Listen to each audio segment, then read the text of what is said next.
हो. तुम्ही जे आता सांगितलं तर आपण जे प्रत्युत्तर दिलेलं आहे आज, त्या कारवाईमध्ये लाहोरजवळची रडार प्रणाली निष्क्रिय झाली. या प्रकारच्या टार्गेटेड स्ट्राईकमुळे पुढे काय सामरिक परिणाम संभवतात? काय वाटतं तुम्हाला? आणि जी आपली integrated counter UAS grid and air defence system आहे, तिनं भारताला किती सुरक्षित ठेवलं आहे आणि हे संरक्षण तंत्रज्ञान नेमकं कसं काम करतं? आपल्याकडे जे इंटिग्रेटेड सिस्टम चाललेलं आहे हं, हं. हे वायुसेना, भारतीय आर्टिलरी, ज्याला आपण म्हणतो तोफखाना, आपले सैन्य जे दस्ते असतात त्यांचे, हे सगळे एकंदरीत काम करतात. ह्याच करता आपल्याकडे combined chief of defence staff जी निर्माण करतात, हे सगळे हे पूर्ण यंत्रणेचा फायदा घेतात. आणि त्याप्रमाणे भारतीय सैन्य प्रणाली जी आहे, हे फक्त भारतीय स्थलसेना एका बाजूला, वायुसेना एका बाजूला, नौसेना एका बाजूला असं होत नाही. हं, हं. This is a integrated theatre command, integrated battle field त्याला आपण जे म्हणतोय. हं, हं. आणि त्याचप्रमाणे आपण काम करतोय. आज वायुसेना आपली जी टेक्नॉलॉजी आहे, मिसाईल टेक्नॉलॉजी, आपण पाहिलं, आपण लाहोरच्या हवाई अड्ड्यावरती आता केलंय, ते दाखवतात आहे कधी कधी आपल्याला.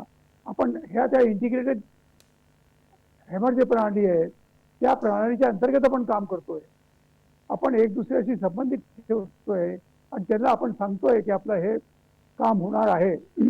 किंवा होईल, कुठे होईल हे त्यांना माहित नाही, पण आपण करणार आहे हे त्यांना माहीत असतं. आणि ह्याकरता भारतीय सैन्य पद्धती जी आहे, हे जगातली पूर्ण विश्वामध्ये आजच्या दिवशी one of the best integrated theatre system त्याला म्हणतात सैनिकी भाषेमध्ये, ती आहे. आणि ते आपण दाखवतोय. अनेक राष्ट्र, मी त्यांचं नाव घेऊ इच्छित नाही, मी तिथे काम पण केले त्यांच्याबरोबर, ते इंटिग्रेशन म्हणतात पण इंटिग्रेटेड नाही. भारतामध्ये आज total integrity within the army, within the navy, within the air force, within the paramilitary forces and within the government, हे सगळे एकत्र होऊन काम करतात. बरोबर. सर, परिस्थिती चिघळू नये हेच भारताचं धोरण आहे. पण पाकिस्ताननं पुन्हा आगळीक केली तर काय परिस्थिती उद्भवेल असं वाटतंय? जर पाकिस्ताननी आपलं जी कारवाई ती थांबवली नाही, मला असं वाटतं हं, हं. की आपण सर्वप्रथम त्यांचे जितके विमानतळ आहे ते पूर्णपणे, आता आपण त्यांचे विमानतळ कामं करत नाही, परंतु आपण त्यांना ध्वस्त करून टाकू. हं, दुसरं आहे की जिथे त्यांच्या त्या ऑर्डनन्स फॅक्टरीज आहे, शस्त्र निर्माण करतात, त्याच्यावरती आपल्याला कारवाई करावी लागेल. तिसरं आहे की त्यांचे सैनिक मुख्यालय आहे, तिथून सगळ्या कारवाई करतात, ह्याच्यावरती करावं लागेल आपल्याला. की त्यांचं सैनिक सिस्टम जे आहे, आपला जे युद्ध आहे किंवा आपली जी म्हणत आहे, ते पाकिस्तानी जनतेशी नाही आहे, बरोबर. ते आपल्यासारखेच आहे. हं, हं. They our own people. आपण त्यांचा सन्मान करतो, परंतु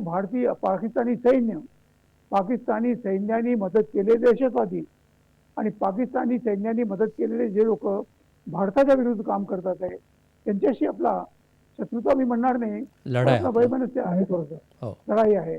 आणि ती आपण करणार, त्यांना आपण शोधणार आपण कुठून. आणि ह्याकरता आपल्या पंतप्रधानांनी पहलगामच्या दुसऱ्या दिवशी म्हटलं होतं की हम आपको कबर से निकाल के लाएंगे, हं. मिट्टी में से ढूंढ के लगाएंगे. जिथे जिथे तुम्ही लपाल, तिथे तिथे तुम्ही छुपाल, आम्ही तुम्हाला शोधून काढू आणि तुम्हाला जे काही आम्हाला करायचं आहे ते आम्ही करू. आणि भारत करतोय आणि करेल आणि केलं पाहिजे. जनतेला आपल्या मार्फत विनंती करतोय, या 2-3 गोष्टी तुम्ही फक्त लक्षात ठेवा. जर आपली संमती असेल तर मी सांगतो. हं, हं. पहिली गोष्ट आहे की प्रोपोगंडा ऑफेन्सिव्ह ज्याला आपण म्हणतो, हं, हं. ह्याकडे तुम्ही विश्वास ठेवू नका, पाकिस्तान जे करतो प्रोपोगंडा. दुसरं आहे की इन्फॉर्मेशन डिसिप्लिन, आपल्याकडची बातमी कुठे बाहेर जाऊ देऊ नका, बरोबर. ही बातमी आहे.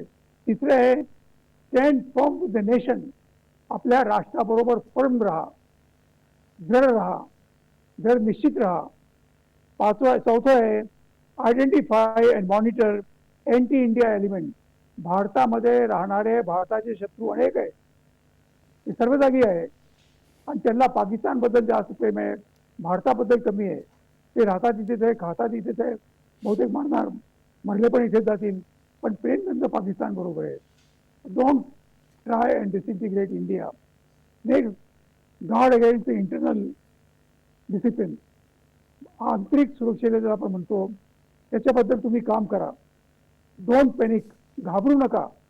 आता काय होणार आहे, हे कसं झालं, केंद्र शासन करतंय, भारतीय सैन्य करतंय. नेक्स्ट आहे प्रिपरेशन फॉर रिटेलिएशन, जे असं आपण केलं. आपल्याला वरती हल्ला झाल्यानंतर आपण रिटेलिएट केलेलं आहे. We are given a retaliatory response to Pakistan and we will keep giving this response.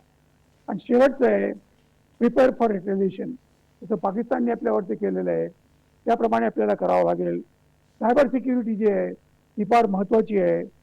आणि तुमच्या एक क्षेत्रामध्ये कोणती पण संवैधानिक आपल्या सस्पिशियस ॲक्टिव्हिटी होती, तुम्हाला वाटते ह्यात काहीतरी चूक आहे, ह्याची माहिती पोलिसला द्या, सुरक्षा दलांना द्या, शासकीय अधिकाऱ्यांना द्या. हे जर आपण केलं तर एकात्मक होऊन आपण पाकिस्तानचा हा जो हल्ला आपल्यावरती झालेला आहे आपण ह्याचं प्रत्युत्तर देऊ. आणि भारतीय सुरक्षा ही भारतच करेल आहे. भारताची सुरक्षा दुसरा कोणताही देश जगामध्ये करू शकत नाही, केलं पण नाही. बरोबर. आपल्यावरती 5-5, 6-6 युद्ध झालेले आहे. तर India has to defend India itself. बरोबर. सर, पाकिस्तानकडून